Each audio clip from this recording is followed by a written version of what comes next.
نحمده ونصلي ونسلم على سيدنا ومولانا محمد رسوله النبي الأمين المكين الحنين الكريم الرؤوف الرحيم. أما بعد فأعوذ بالله من الشيطان الرجيم. بسم الله الرحمن الرحيم. قال الله تبارك وتعالى في كلامه العظيم: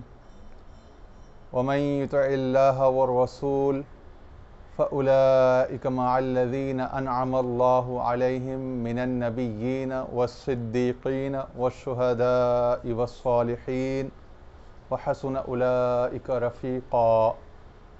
وقال تعالى في مقام آخر: يا أيها الذين آمنوا أطيعوا الله وأطيعوا الرسول وأولي الأمر منكم. صدق اللہ مولانا العظیم. اچھا جی، سب سے پہلے تو صوت الخیر مرشد آباد شریف پشاور جو چینل ہے فیس بک کا، اس کے ناظرین کو، اور صوت الخیر 786 جو یوٹیوب چینل ہے اس کے حاضرین و ناظرین کو رمضان المبارک کا مہینہ سن 1441 1441 ہجری بمطابق اپریل 2020 یہ رمضان کے ماہ مبارک کی آمد آپ تمام کو بالخصوص اور ملت اسلامیہ کو بالعموم بہت بہت مبارک ہو. الحمدللہ ہر سال کی طرح اس سال بھی دربار عالیہ مرشد آباد شریف پشاور اور آستانہ خیریہ شریف اسلام آباد کے سجادہ نشین جامع شریعت و طریقت شہباز حقیقت عالمی مبلغ اسلام حضور خواجہ خواجگان خواجہ ابوالخیر پیر محمد عبداللہ جان صاحب اور ان کے جگر گوشہ نور نظر حضرت خواجہ بدر عالم جان صاحب المعروف میاں گل صاحب کی زیر سرپرستی اور ان کی زیر ہدایت، زیر تصرف، زیر توجہ سنگیان طریقت کے لیے اور ملت اسلامیہ کے لیے بالعموم تربیتی اور اصلاحی تبلیغی نشستوں کا اہتمام کیا جاتا ہے. اسی سلسلے کی ایک کڑی اس سال یہ آپ قبلہ حضور کے ارشادات اور آپ کی توجہات کے نتیجے میں طے پائی ہے کہ انشاءاللہ روز صبح سحر میں اور اگر ممکن ہوا تو بعض اوقات افطار کے وقت بھی انشاءاللہ یا تراویح کے وقت انشاءاللہ آواز دوست کے نام سے جو آپ کی جو صوت رمضان نشریات ہے اس میں ایک یہ سیگمنٹ آواز دوست کے نام سے پیش کیا جائے گا، جس میں انشاءاللہ آپ کے سامنے مولانا جلال الدین رومی رحمۃ اللہ علیہ کے شہرۂ آفاق جو ان کا کلام ہے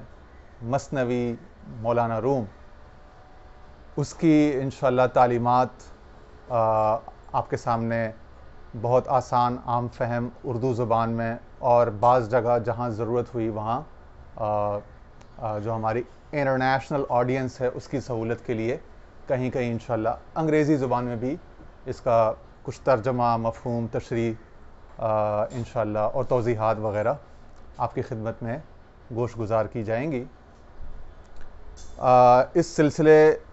کی جو وجہ تسمیہ ہے آواز دوست، اس کے پیچھے بھی ایک حکمت ہے اور ایک راز ہے،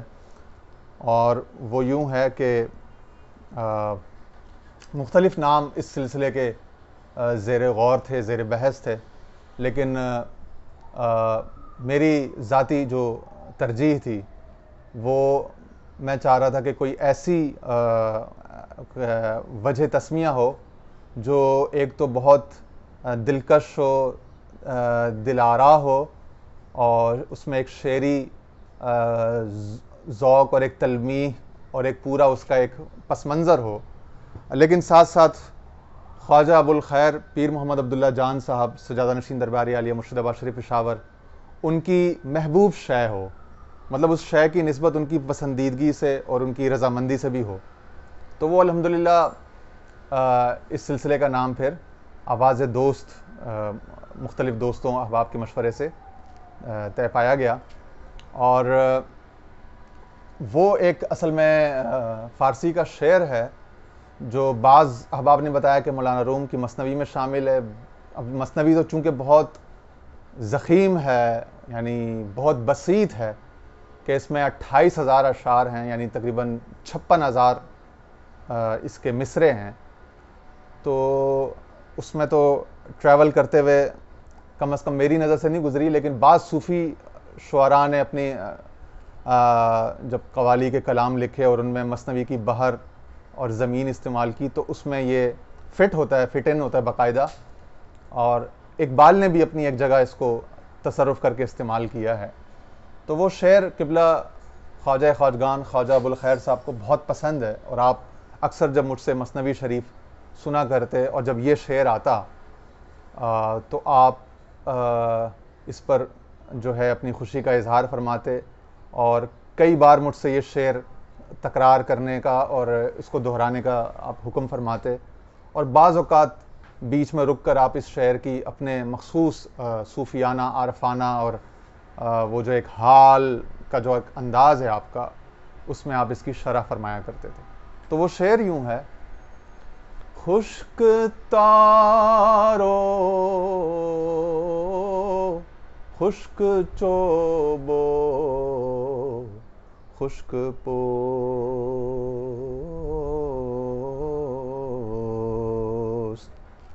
از کجا می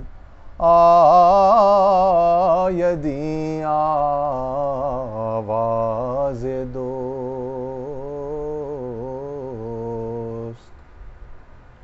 یعنی فرماتے ہیں کہ کبھی رباب کو یا ستار کو غور سے دیکھا ہے کہ وہ جس لکڑی سے تراش خراش کر کے بنایا گیا ہے وہ لکڑی مردہ ہے، چونکہ اپنی درخت سے اور جو آبیاری کی جو اس کی جو ریزروائر سے جو کنیکشن تھا اس سے وہ ڈسکنیکٹ ہو چکی، منقطع ہو چکی. اب اس کے اندر لائف، چونکہ لائف جو ہے وہ آب سے پانی سے اس کا سلسلہ ہے، تو اب اس کے اندر وائٹیلٹی یا لائف کے سائنز نہیں رہے، خشک ہو چکی، بمنزلہ کہ مردہ ہو چکی یا بے جان ہو چکی، یا اپنی رزق اور پانی کی سپلائی سے وہ ڈسکنیکٹ ہو چکی. پھر اس کے اوپر جو تار ہیں جو اس کے ساز و آہنگ کے موجد ہیں یا موجب ہیں، ان تاروں کو دیکھو تو وہ روایت کیا جاتا ہے کہ وہ دمبے یا بکری کی جو آنتیں ہوتی ہیں ان کو سکھا کر اس سے وہ جو ہے وضع کیے جاتے ہیں. تو کہا کہ وہ بھی لائف لیس، یعنی خشک تاریں، خشک آنتوں سے بنی، پھر وہ لکڑی بھی خشک، وہ چمڑا بھی خشک جس پہ اس کا دستہ رکھا گیا اور سارا جو اس کا سٹرکچر پورا جو اس کا اسمبل کیا گیا. مگر باوجود ان تمام محرومیوں اور ناگواریوں کے، اس کے اندر سے اتنا دلاویز مسحور کن اس میں سے سر برآمد ہوتے ہیں اور جادوئی اس میں سے راگ نکلتے ہیں. تو یہ آواز، یہ کمال، یہ سوز و ساز، یہ آہنگ اس کے اندر کس نے ڈالا اور یہ کہاں سے آ رہا ہے؟ اس کی سورس کیا ہے؟ خشک تھارو خشک چھوبو، لکڑی بھی خشک، تھار بھی خشک، خشک پوست، چمڑا اور جو اس کی ظاہری فارم ہے وہ بھی ساری بظاہر لائف لیس اور یعنی کہ تمام تر ذرائع سے، اسباب وسائل سے کٹی ہوئی. ایس کھجامی آیدیں آواز دوست. اس کے باوجود اگر اس میں سے یار کے نغمے چھڑ رہے ہیں تو کیا ہے؟ تو اس کے پیچھے راز کیا ہے؟ اسی راز کو ہم نے انشاءاللہ اس مثنوی کے جو تعلیمات ہیں اس میں انشاءاللہ ہم نے ڈھونڈنا ہے، اور اس کو ہم انشاءاللہ اللہ تعالیٰ کے فضل و کرم سے پائیں گے. مگر کم از کم یہاں اتنا ضرور بتاتا چلوں کہ دوست سے مراد روح ہے، یا دوست سے مراد اگر کوئی صاحب طریقت ہے اور صاحب نسبت ہے تو اس کے لیے دوست سے مراد روح یا روح سے مراد مرشد ہے، اس کا شیخ طریقت، جو بمنزلہ برزخ کے ہے بینہ و بین اللہ والرسول، یعنی بحر حقیقت اور اس طالب حقیقت کے درمیان ایک واسطہ وسیلہ اور ایک برزخ ہے، ایک کنیکٹنگ مینز اور میڈیم ہے۔ تو فرمایا کہ یہ دوست ہے، یعنی روح بالعموم، طالبان حقیقت، طالبان سالکان راہ طریقت کے لیے مرشد، اور